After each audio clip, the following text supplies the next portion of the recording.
Hallo, heute ist Samstag, der 15. Dezember 2018. Passend zum Advent habe ich vor, heute auch nochmal einen Gang runterzuschalten und vielleicht auch mal ein paar friedliche Botschaften an euch zu versenden. Die ganze Zeit ereifere ich mich darüber, ja, was alles so schlecht läuft. Also manchmal sind ja auch ein paar positive Sachen dabei, aber überwiegend Schlechtes. Und jetzt zur Abwechslung habe ich mal vor, nicht euer Hirn zu adressieren, sondern euer Herz. Achtung, könnte übrigens Spuren von Kitsch enthalten. Und warte, da brauche ich noch ein bisschen andere Stimmung.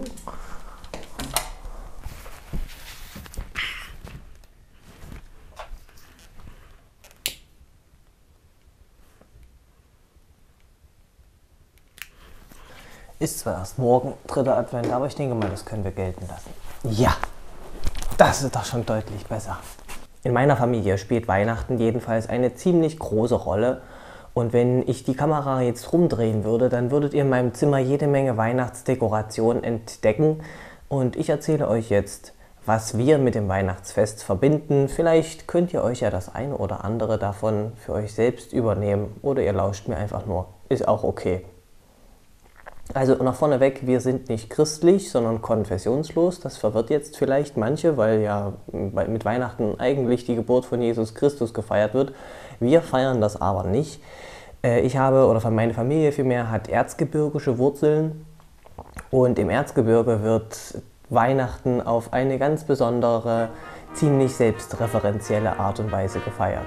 Also wie der Name Erzgebirge ja schon verrät, ist das ein Gebirge, in dem es früher und jetzt auch noch, aber nicht mehr ganz so viel, reichlich Erzvorkommen, vor allem von Zinn, Kupfer und auch Kobalterz gegeben hat.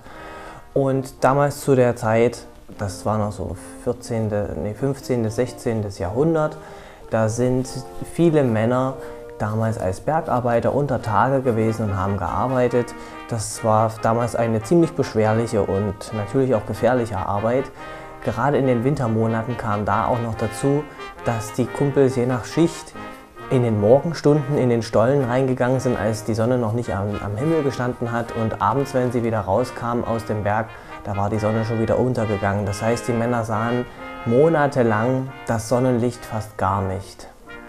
Das setzte den Männern natürlich verständlicherweise ziemlich zu, und um ihnen ein bisschen dabei unter die Arme zu greifen, haben die Dorfbewohner der Überlieferung nachzufolge jedenfalls Folgendes gemacht: Sie haben Lichter in ihre Fenster hineingestellt, um den Männern abends, wenn sie nach Hause kamen von ihrer Schicht, den Weg zu leuchten, ihnen ein bisschen Trost zu spenden und die Finsternis ein bisschen zu vertreiben. Das ist auch Grund, warum die Erzgebirgler traditionell ein ziemlich enges Verhältnis zu Kerzenlicht haben. Als die Erzvorkommen später nachließen, brach für die Menschen eine wichtige Lebensgrundlage weg und sie mussten sich neue Verdienstmöglichkeiten suchen.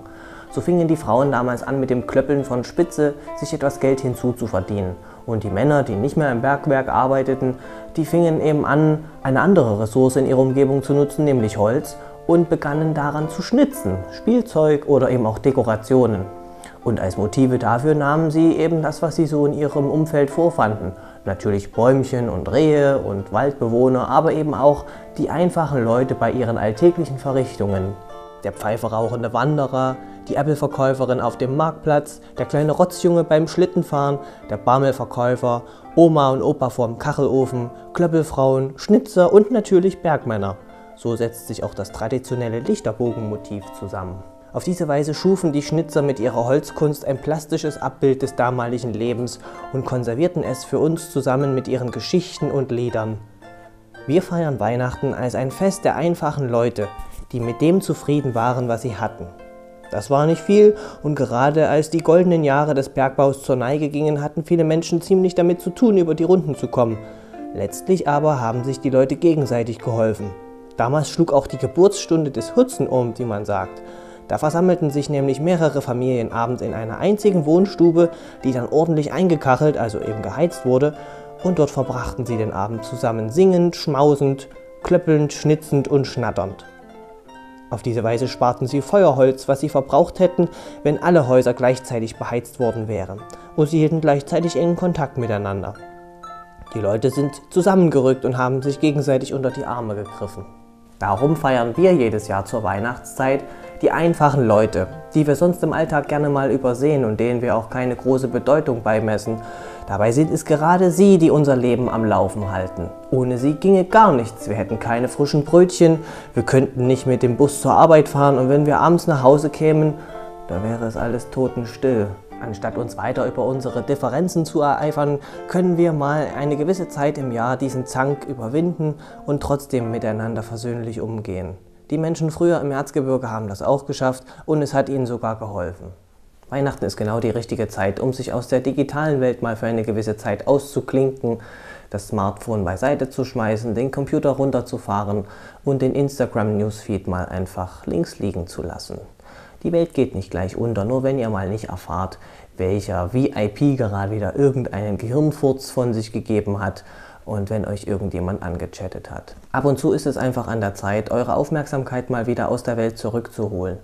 Die Menschen, die euch lieb haben und die ihr lieb habt, die sind jetzt mal dran. Und natürlich nicht zuletzt auch ihr selbst. Wie sehr euch eure Mitmenschen etwas bedeutet haben, das stellt man manchmal erst fest, wenn man sie nicht mehr hat, aber dann ist es zu spät. Deswegen solltet ihr die Zeit so lange nutzen, wie sie euch gegeben ist.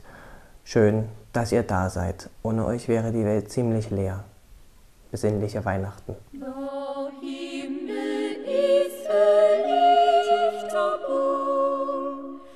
Den Instagram-Newsletter, Newsfeed, Jan, es heißt Newsfeed.